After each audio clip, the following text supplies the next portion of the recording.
Power star Pawan Kalyan చేతిలో ఇప్పుడు 4-5 సినిమాలున్న సంగతి తెలిసిందే. అందులో ఓజీ ఒకటి. సాహు డైరెక్టర్ సుజిత్ దర్శకత్వం వహిస్తున్న ఈ మూవీపై ఇప్పటికే భారీ అంచనాలున్నాయి. ఈ క్రమంలోనే పవన్ సినిమాల నుంచి ఇంట్రెస్టింగ్ అప్డేట్స్ ఇస్తున్నారు మేకర్స్.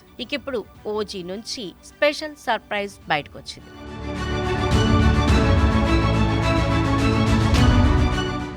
ఈ ఏడాది సెప్టెంబర్ 27న ఈ చిత్రాన్ని రిలీజ్ చేయనున్నట్లు మేకర్స్ ప్రకటించిన సంగతి తెలిసిందే. తాజాగా బాలీవుడ్ స్టార్ ఇమ్రాన్ హష్మీ పుట్టినరోజు సందర్భంగా ఆయన ఫస్ట్ లుక్ పోస్టర్ రిలీజ్ చేసింది చిత్ర యూనిట్.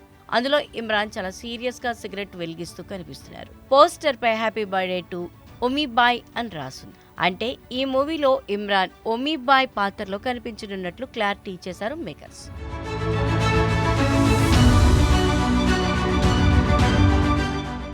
ఇన్నాళ్లు బాలీవుడ్ ఇండస్ట్రీలో రొమాంటిక్ హీరోగా అలరించిన ఇమ్రాన్ మొదటిసారి విలనిజం చూపించనున్నారు. ఓజీ సినిమాతో టాలీవుడ్ ఇండస్ట్రీకి మాఫియా డాన్ గా పరిచయం కాబోతున్నారు. పవన్ ను ఢీ కొట్టబోతున్నారు.